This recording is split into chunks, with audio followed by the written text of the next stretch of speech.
究竟而家我哋呢咁嘅我哋而家咁樣嘅樂壇係一個乜嘢境況？我好奇怪，於是我就決定喺個萬人入邊抽其中一啲忠實嘅 fans，我想問佢：喂，點解你有咩諗法咁？開始同佢溝通啊！不過傾唔埋同佢，點解咧？嗰啲人諗嘢同我諗嘢係好唔同。佢哋點咧？你知唔知呢個琴晚錄歌，錄到3點幾排單底嘢，好辛苦啊！哦，有啲歌手錄一晚歌錄到3點幾，好辛苦。咁頭先我哋見到嗰位朝頭早起身做侍應生，夜晚你哋瞓覺嘅就喺街邊錄雲吞，每個月揾得幾千蚊，咁人哋又辛唔辛苦咧？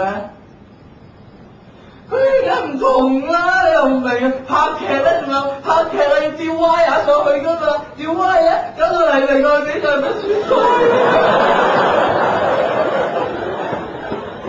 哦，阿黎明嘅大髀我真選晒你老師啊！O K， 你阿黎明吊喺上面好辛苦啊，嗬？你有冇諗過下邊扯歪好威啊？百幾磅連條威啊，幾廿磅就係咁扯住佢周圍咁走，咁人哋又辛唔辛苦啊？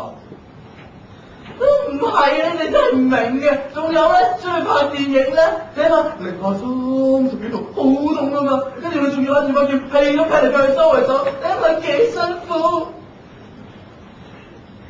哦，即係天王哥哥零下30幾度，攞住把劍周圍劈就好辛苦。咁你唔諗下，零下30幾度，你個天王哥哥第一劍劈死瞓喺地下個茄喱啡，就係咁瞓喺度2個鐘頭，仲要等你黎明哥哥 NG 7次。